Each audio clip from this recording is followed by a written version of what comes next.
Yo! Yayo, yayo, dreaming. Don't give it up, Lupe. Dreaming. Don't give it up, Solo. Dreaming. Don't give it up, Nave.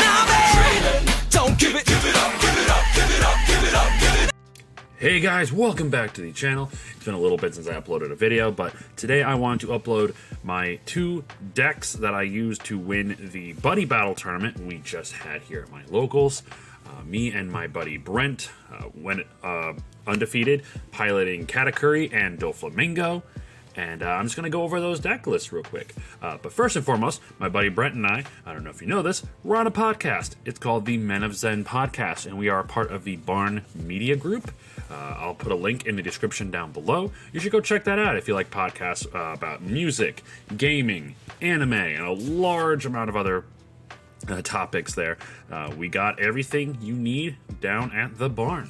So check that out in the description down below. So, first and foremost, I had the hardest time thinking what decks to play for this buddy battle. Originally, I was going to play Blurple Croc, but I decided just having a 2-life start was just really unfortunate, and I didn't want to rely on my opponent to have to supply all of the damage.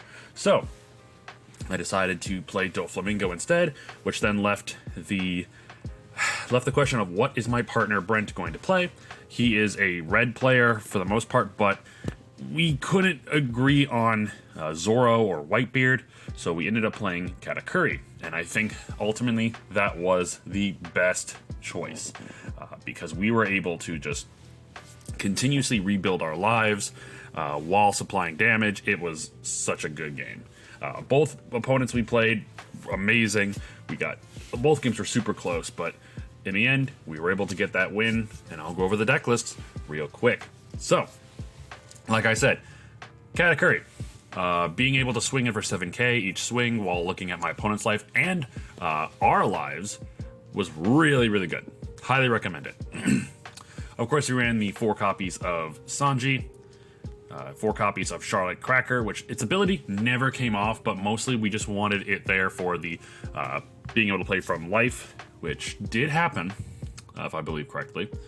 4 copies of Charlotte Smoothie for that same reason again. We just wanted to get cards out from our life into the battle area to pressure our opponent. Charlotte Pudding for the Searcher, of course.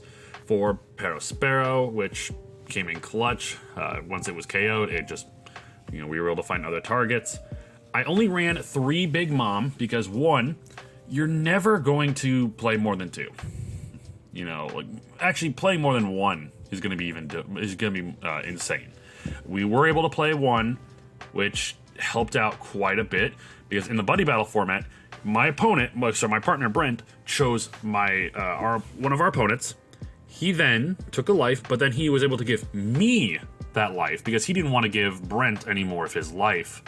Any more life to go through because obviously yellow has way more triggers, so he gave me that life, which just helped me survive a huge turn.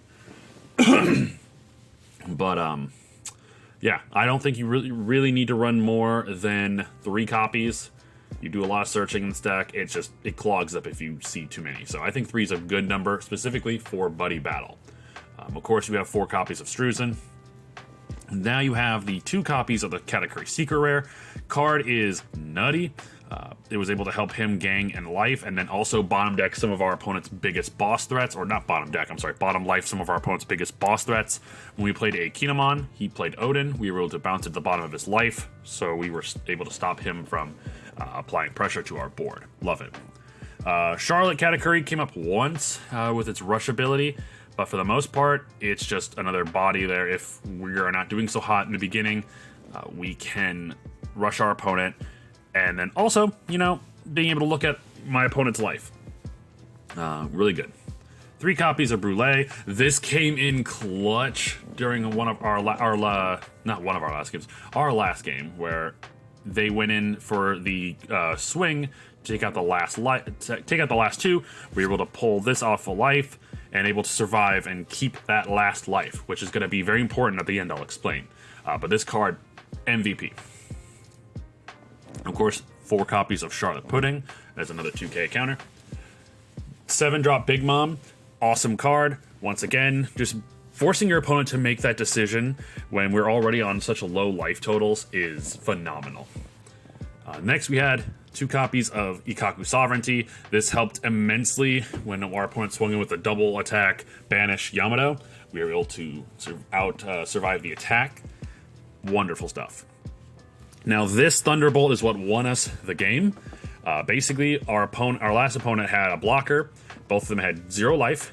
One of them was a Whitebeard player, so we had a fat hand.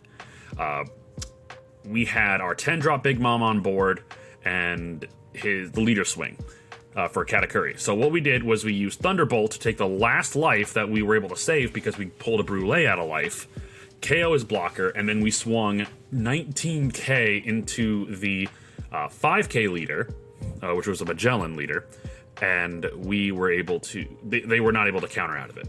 They got up... We were swinging 19k, and they were able to counter up to 17. But Thunderbolt won us the game. It's a fantastic card in Buddy Battle, but you have to wait for the right moment. If you run out of life, you're kind of screwed. Unfortunately, it's a dead card once you run out of life, but oh my god, it's so good. Also, I decided to run 2 copies of Soul Pocus for just as a tech card choice. Basically, early on, your opponent has to make that tough decision of either taking a life when they already have low life to start, or give you a life. Personally, I gained 3 life during this game, where my opponent kept choosing me as the Doflamingo player to gang life, and it was so funny. This card is fantastic in Buddy Battle, trust me. And then finally, 3 copies of Narikabura Arrow. Card puts in work. Great against the Whitebeard matchup. It was, or the Rob Lucci matchup we had. Fantastic, great card.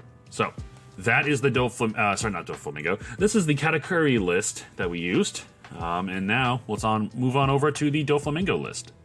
All right, next we have the Doflamingo list I used. Honestly, this is very similar to that list that won the the Gen Con regional list. You got your Dofi right here, of course. Now, the reason I played Dofi is because just being able to swing in 7k, which is already a good amount, but being able to play bodies on board was also just fantastic. Being able to build a board, so your opponent has to either take out your board before they take out you, which just means they're wasting their resources and time taking out your board instead of your leader, which sometimes they rather just go into leader, but then they leave open your decently aggressive board. Whereas you run 4 copies of Mihawk, it's your best boss monster until set 4 Kaido comes out. You have your Doflamingo blocker to help organize top cards of your deck. Bartholomew Kuma as a blocker, and just being able to play the Pacifista after that. You need your Peronas turn 1. I unfortunately did not see my Peronas in either of my games, but I was able to get the Doflamingo out to start restacking the deck. Your Boa Hancocks, of course, just gotta run 4. I ran 3 copies of the Gecko Moria, mostly just was used as a counter power. Your other 2k counter in Kaya. 3 copies of Jinbei. This card did help secure the win in my first game. One of my opponents did not remember what Jinbei did. He thought Jinbei was KO a card when this card is KO'd. So when he KO'd my Jinbei, I was able to bottom deck the 3-cost Fukuro my opponent had, which unfortunately led to their defeat. So, Jinbei for the win. 4 copies of Gecko Moria, being able to cycle cards back from your discard pile back to your hand, like this 2k Dracula Mihawk. Fantastic little combo there. Of course, the 3 Pacifistas. 2 Marshall D Teaches for bouncing cards with 3 costs or less back to hand, just like in those situations with Fukuro or low cost blockers. Being able to play it to bounce back to hand is really good. 1 copy of Gum Gum Rain. I thought about increasing the amount of this card, but I just couldn't find the cards that I would be okay with taking out. But basically having a 0-cost 3k counter with 1 card, 1 card discard from your hand is a really good ability in Buddy Battles. It allows you to tap out, but still have a lot of really good defense. Of course, 2000 Worlds card is cracked. I was able to bottom deck a lot of my opponent's really aggressive cards. It's great for the blocker Marco. It's great for Borsellino. It's good for any aggressive card that you just want to get, aggressive or defensive card you really want to get off the board and never see again. And of course, finally, 3 Love Beam. Card is nuts. But yeah, these are the 2 deck lists we used in the Buddy Battle format. Our first opponent was a Kinemon and Rob Lucci deck. And then the second match was a Magellan and Whitebeard matchup. That Magellan Whitebeard matchup is a dangerous combo. Oh my god, we barely got out with the skin, by the skin of our teeth. I think that's the proper term there. But yeah, thank you guys so much for checking out this video. Remember to hit that like button, subscribe to the channel if you haven't for more One Piece and Dragon Ball Super content, and a little bit of Pokemon scattered in there. Also check out the link down below to check out the Barn Media, see if it's a podcast you like, and why not hit subscribe there as well. But thank you guys so much for checking this video out, and I'll see you on the next one. Take care. Here's how the story goes. We find out by the treasure in the grand line. There's no doubt. The pirate whose eye is on it, he'll sing. I'll be king of the pirates. I'm gonna be king. His name is Luffy. That's Monkey D. Gonna be Luffy. king of the